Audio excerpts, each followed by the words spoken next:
Okay, hello everybody, this is Lenny DellaRocca and Michael O'Mara with South Florida Poetry Journal, SoFloPoJo, here with Cheryl Clark, a Miami poet who is going to be reading this November at the Miami Book Fair. Hello, Cheryl.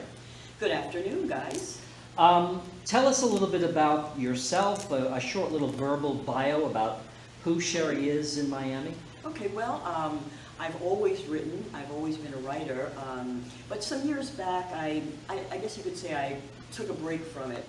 Other things were going on, and I just didn't feel that my writing was at the point that I wanted it out there. But about 15 years ago, whether it was because my kids were grown or my career had reached a certain point, and I felt that it was time to put down things that were more relevant and would really reach a public that was ready to hear it. Yeah. And so since then, it's really been great. I mean, I've had a lot of opportunities. I've had a couple of collections published, and I've been at the book fair a couple of times. So it's been a wonderful moment these 15 Excellent. years. Yeah. So your new book is the, what is it? The Five Snouts. You have a little. Yes, this is the cover. The book isn't out yet. It's being published. Finishing Line Press out of Georgetown, Kentucky. Right. And Interesting title. it is. This was the Five Snouts. Technically, are the heart and soul of the Mongol culture, also referred to as the Five Jewels: sheep, yaks. What was the third one? Goats, and then of course their means of transportation, horses and camels. The original project began as an idea about the Silk Road, something 1,000 years ago that formed such an important link, a ribbon that tied together two cultures that were so diverse. And then all of a sudden these two cultures began to merge. And my initial instinct was that it would be about the Silk Road. But I thought that that was kind of blasé, that everybody was doing Silk Road projects. Yeah. So I started to explore the people that were on the periphery of the Silk Road, of course, who were the Mongols themselves, who had lived somewhat north of the actual geography where the commercial ventures traveled. And bided their time, and of course these are the Genghis Khans and his wife Borte, and the stories of that nomadic people that really managed to survive so much in their history. And I realized that they were really the centerpiece of what this story was trying to tell. And so, and the center of their life, of course, were these five jewels, otherwise known as the Five Snouts, the animals that became their livelihood and their inspiration for survival. And that was the link for me between 1,000 years ago and today. It was a sense of, if we could have the Silk Road now, if we could somehow transport that that moment into our culture, what would it be? It would be something digital. It wouldn't be a geographic Silk Road, but it would be a digital one. And the travelers along the Silk Road, they would each have their own personality. And they would have their challenges, and their lives would emerge in a similar fashion. So it became a kind of an anachronistic overlapping between something that was historically relevant and something that was maybe 21st century, maybe 22nd century. And so the time gap became sort of the point of it, and the characters began to emerge as I wrote the pieces. Excellent. That is such an interesting way to go about, and it's poems, right? Or is it it's all flash poems. fiction? It's all poems, but the poems are not lyrical in the traditional sense. Lyric poetry, as we know, me, my experience of the clouds, my experience of the hurricane, my experience in my family. And I've never felt that connection with that personal expose. T.S. Eliot has a great line: poetry is not an expression of emotion, but an escape from it.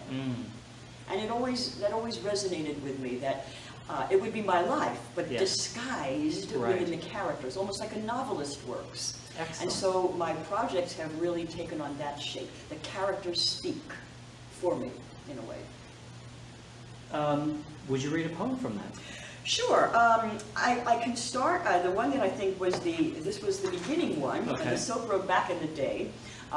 It began in a city in China called Jian. And it's still a major commercial center, but in those days, back in the Silk Road time, it was sort of the borderline between the uncivilized frontier lands of what would be the Silk Road, and of course the civilized nation of China. So the piece is called Starting in Jian. It's very, in some way, there are elements in it that will remind you of that 1,000-year gap, but there are also very contemporary issues as well. So it's that kind of anachronistic time travel, you know, element that I like. So it's called Starting in Jian.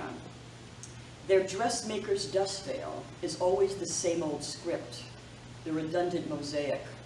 Step through any silk window, a corner rubbed smooth by handprints, erased brick of foundry, the choke of ash and oxidized iron. Improbably, rainy season came too early. A side exit known to few, already crowded with gliding arms, no stranger to henna's short-lived fame. A female voice with a country accent. Camel hip joints unfold and the hooves fly to gallop between night windows ledge and the gates of Jian. Already bodies out of body jog the battle yards, board the snub-nosed ferries, waiting for one idling ignition to catch and turn the corner. The toll route, familiar as skin's protein smell, unfamiliar as well, but stirring, stirring, stirring, and heartlessly unmapped, and heartlessly non-negotiable. Wow. So that's Starting in Jian. That's the beginning step. That's where we And begin. it is the beginning. That really is sort of opens up and goes through that gate. I think so, and I think you get the sense of the ancient dust. Yes, for sure. But it's also contemporary people and It women is. and men getting ready to board the ferry, board the camel. What was it? A southern accent, or Yeah, the country accent. You know, country these are accent. people from everywhere. Yeah. It's a population. Yes. It's a migration. It's like the Mongols themselves. We are nomads today. Right. We are nomads. We have no home. Our major home is our URL address. What is your login? That's your home. Right. And so we have also transposed ourselves in a similar way. And that nomadic life that we lead, traveling the various, corners of the internet. Right. Where will this lead us? What is our destination? Fascinating. And where does it end up? It sounds like you could be a history major rather than an English major. I mean, what kind of research went into this? Well, oddly enough, in college I was a history minor. Oh, okay.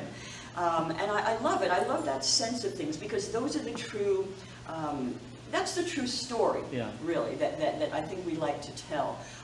That it has that historical perspective, that link between the stories we hear in literature and poetry and the stories that history defines for us, they're really overlapping. And it is the literary stories of that time and place that really give us the more profound sense of what the time was really like. It is the literature we write today, the poetry, the novels, that will really tell who we are. The history books, who won the election? Trump is president. What did that imply? Right. We won't go there. But the fact of our stories and our poetry, this is who we are. This is what we're living. So But there is what sparked you to go there? What was the catalyst that said, you know what, I'm gonna, or did it just unfold gradually in some shape or form? I've always liked stories and that kind of historical perspective. Yeah. A previous collection that I put together, one great experience I had a few years ago was to be the inaugural poet in residence at the Deering Estate in Miami, Florida. Oh, cool. The Deering Estate, as you may know, was owned by Charles Deering, the half-brother of James Deering of Vizcaya fame. And I had the opportunity to be poet in resident as part of their artist village. One of the great opportunities I had in that role was to have accessibility to their archives, their photo archives, letters written by these people to each other, and the history of that family emerged. And that was my real interest in the Deering property. What was it like for them living there? Sure. And so I got to, experience and research the people, the family, and then fictionalize it. This is, of course, always a little dangerous, and all of my poetry books have the same disclaimer that writers of novels do. Everybody here is fictional. Right. There's no similarity between any characters living or dead.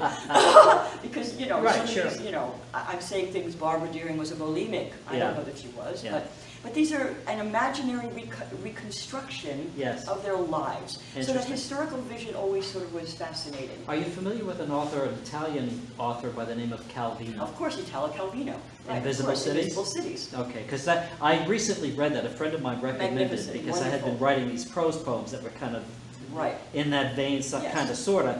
and said, you know, you ought to read this Invisible Cities. Wonderful. So then when I saw this connection to the Silk Road, Right. I thought, wow, this is all coming back on top of that. Yeah, there was a definite, Calvino was a great point of inspiration, and the way these are all imaginary cities, but they could be geographic. Sure. You know, they could be on this planet, Right. or they could be somewhere else in some, digital universe. And I think this is the reconstruction of reality that we were involved with. Poetry, for me, has to have that job, that responsibility to take our imagination, to take our world vision to the next level, that we are not simply stuck in the present moment where we are with the problems we face, but rather imagine a future, for ourselves as human beings. That's very well said. You said, we spoke earlier, and you mentioned that you've been to the Miami, you've read at the Miami Book Fair prior. Right. So this is what, your second or third time? It's probably the third time that I've been there, yes. Do you know when you're going to be reading? Yes, I just got information from the book fair people. It will be it'll be during that street fair weekend, of course, when all the programs are. Saturday, November 18th. Okay. It'll be at 4 p.m. Okay. And I'm part of a panel with 3 other poets who are all addressing, I don't remember the exact name of the panel, but it was about poetry connected to the body and the unspeakable. Who are you going to be associated? Catherine Prescott, who is a good friend of mine, is going to be one of the people, and there are 2 other poets that I'm not sure. I don't know who they are. Catherine, of course, I think I've mentioned before, we're going to be interviewing her next month. Catherine has been a great friend for years. Yeah. That's fabulous. Do you feel that, we talked about this before as well, since this is the Miami Book Fair, and you live in Miami, you're a longtime resident, are you a Miami poet? Are you a geographical, you have your roots here? How do we identify ourselves? I was born and raised in New York, but left when I was a mere child.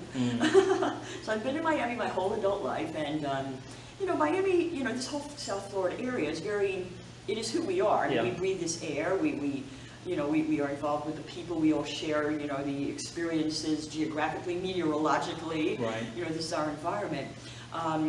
And in some way, that Deering project that I mentioned, and the title of that book was Charles Deering Forecasts the Weather and Other Poems. So it was about his time, and his time here in Miami. And I related very strongly, so at that moment, I very much found myself a colleague of his, in a way. Although with the more recent projects, I don't know that I'm necessarily a Miami writer or even a Florida writer, but on the other hand, I do have a project in the future when this Silk Road project comes to an end. I have a new idea of traveling along one of our roads here in Florida that goes from Vero Beach to Tampa, called State Road 60. Oh, yes. Which is one of the few roads that goes across the Everglades, further north than Alligator Alley. And I've been on it back and forth a couple of times, and it has begun to call my attention. Is that right? So I may be more of a Florida poet next time you see me.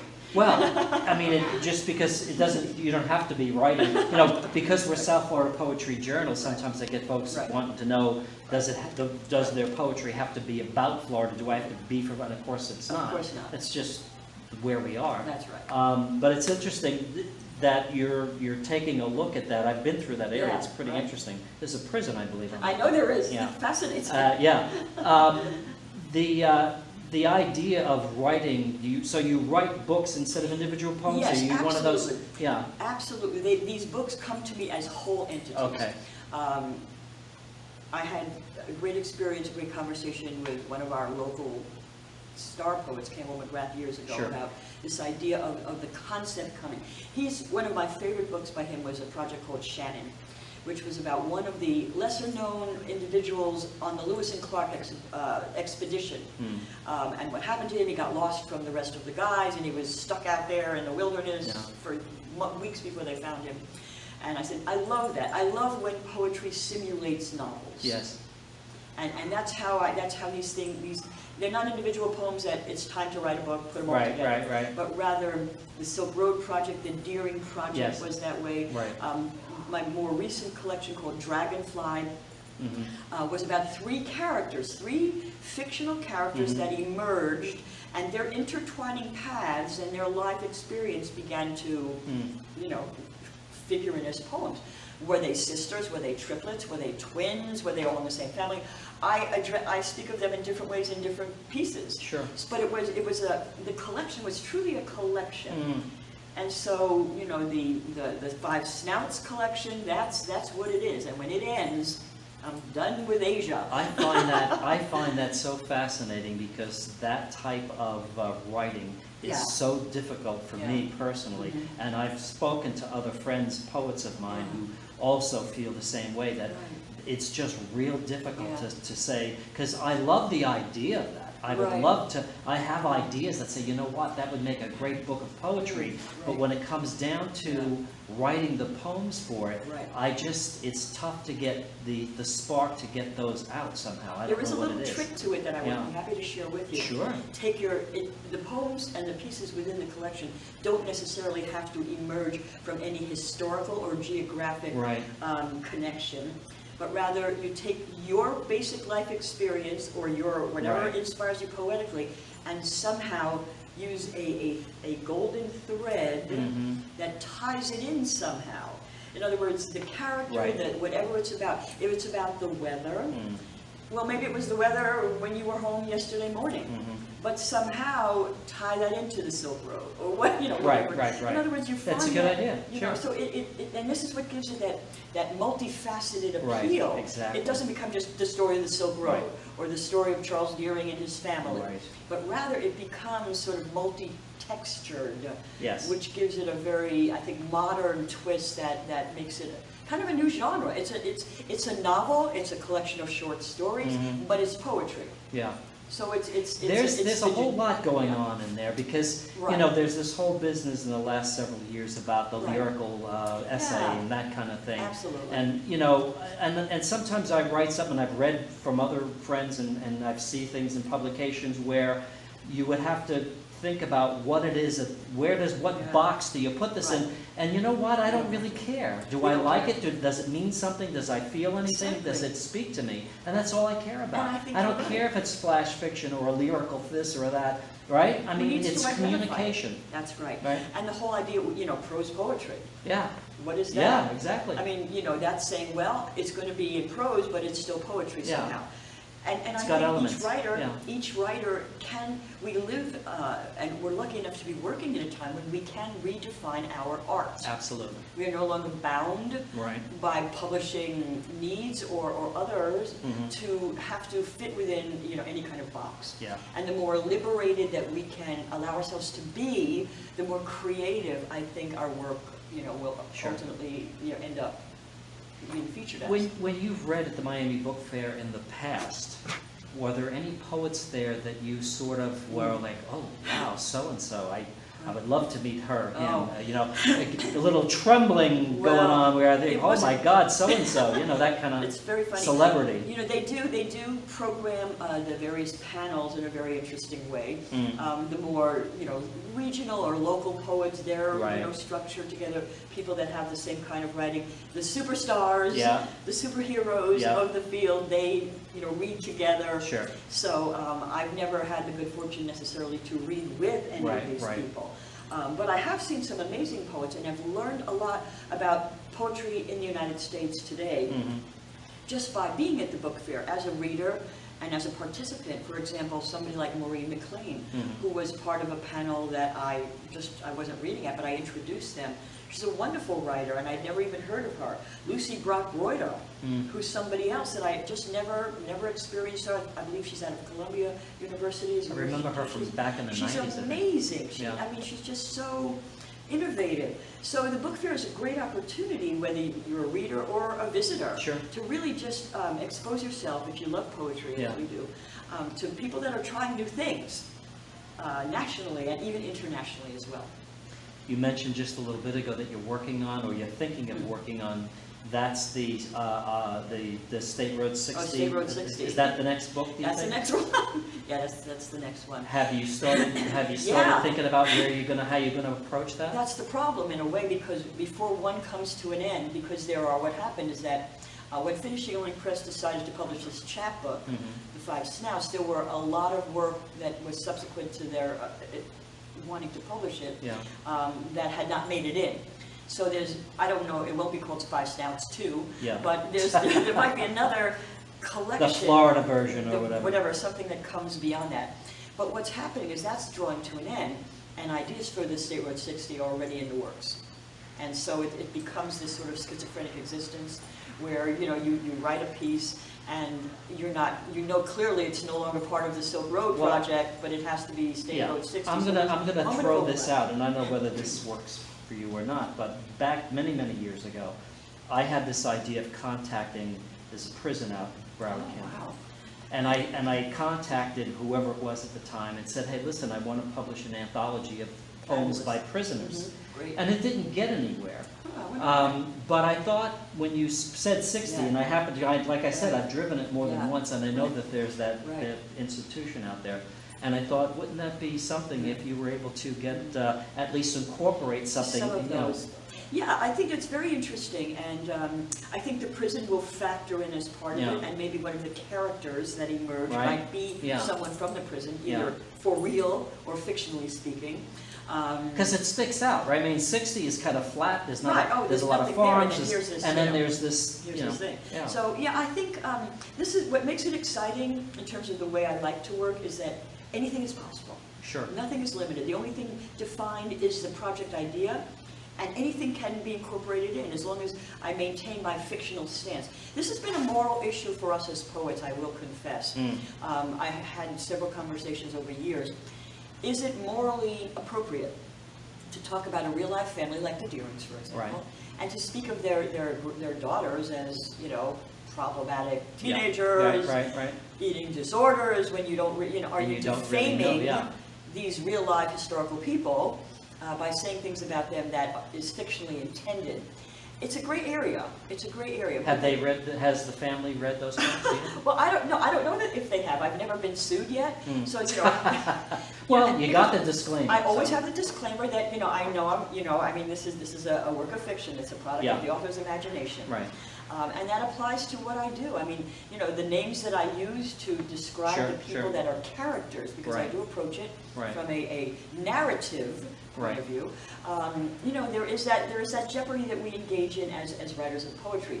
How can our brothers and sisters who write novels get away with it, but we have to be true, we have to be truthful all the Mhm. time? Why? Mhm. Why can't we enjoy the same fictional If you were a liberties? painter, you would paint something that's Exactly. not necessarily sitting there in front of you. Exactly. You're not going to do landscapes or portraits or still lifes all the You time, can do right? anything. Right. And, you know, another writer that kind of ventures into this territory is another very large name that will be at the book fair in November, Frank the Dark, Mhm. of course, whose latest book is a collection. But one of his major, he of course was very famous for all of his dramatic narratives from Yeah. the early days of his career. A tremendous long poem, narrative poetry Yeah. about Nijinsky. And he's got one, oddly enough, and you know, I was tremendously thrilled that in his new collection, a new narrative by him is about Genghis Khan. Really? So, you know, he talks about him growing up and his Mhm. experiences as a warrior before he became Genghis Khan, when he was still Temujin. So it's, you know, we do, you know, we avail ourselves of these lives. Sure. Why not? We talked earlier also that, you know, South Florida Poetry Journal published one or two of your poems. Neither you nor I could remember which one that might be, They were the or did you? Yeah, I And think you said you wanted to say something about that. There was Well, the the thing poem about, itself? I think that as I think about it, the two poems that you guys were Yeah. kind enough to accept was one called The Undertaker, Yes, and yes, another yes. one called The Undertaking of Yes, Alice Lynn. yes, And they were, these, both of them in some way are great portrayals of how I work. First of all, the character is fictional. She features in all of this material. She features in the Silk Road works Okay. called the Five Snouts, and she is kind of part of that golden thread that goes in and out. Is she my consciousness? Is she a doppelganger of mine? Does she somehow speak to certain things that are important to me? I don't know that I necessarily have to decide Yeah. exactly what she Right. means and who she is. But I know when she is living and working and things are happening to her, I need to pay attention. Sure. Because somehow she's significant. And what those two pieces were about had to do with my experience of my father passing away a few years ago, and some of the, what we all deal with as adult children when we lose our parents. Sure. Because we are always children, and whether you're 5 or 85 and you lose a parent, it's still that loss. So I incorporated that experience of my own and gave it to Alice Lynn. Let Alice Lynn address it and speak to it. Nice. So that was part of the distancing, a way of using art to distance myself from my emotional, the Yes. density of Sure. emotion, and allowing it to breathe in a way that perhaps could communicate to others. They were fabulous poems. Michael, do you have any questions? Well, I'm just wondering what the trade-off is when you establish that distance. Do you feel anything lost in the process? No, in fact, it's a recouping, because I find intense emotional experience to be so, thick that it becomes hard to move and breathe almost. So when you're able to distance yourself, you can see it more clearly. You never lose it, but now in a way it is recast in a more perfect form. Not that my work is perfect, but language has the power to give, the old saying, order to chaos. I know it's an old-fashioned notion, and we are skeptical about that today. We don't believe language slides, and language can't really do it. It's so deceptive. But language is maybe all we have to be able to somehow bring order to things that are unknowable, unspeakable. Yes. And so rather than losing anything, in fact, I feel like I gained something more important than the price I paid. Well, we're going to end with the fun question. Okay. I tried to, well, and it always fun, but this is, okay, I should say the lighter question. Okay. This is the light one, question light. You have a chance for a 2-week residency in any city in the world. Okay. Which one and why? Okay. Very good question. Does it have to be a city? No, Okay. So in other words, I just said city, but location. Any location. Being a Miami person, a South Florida person, the city is always there. So if I could live in residency somewhere where I could devote myself 24 hours a day to my work, I would choose to be out of a city.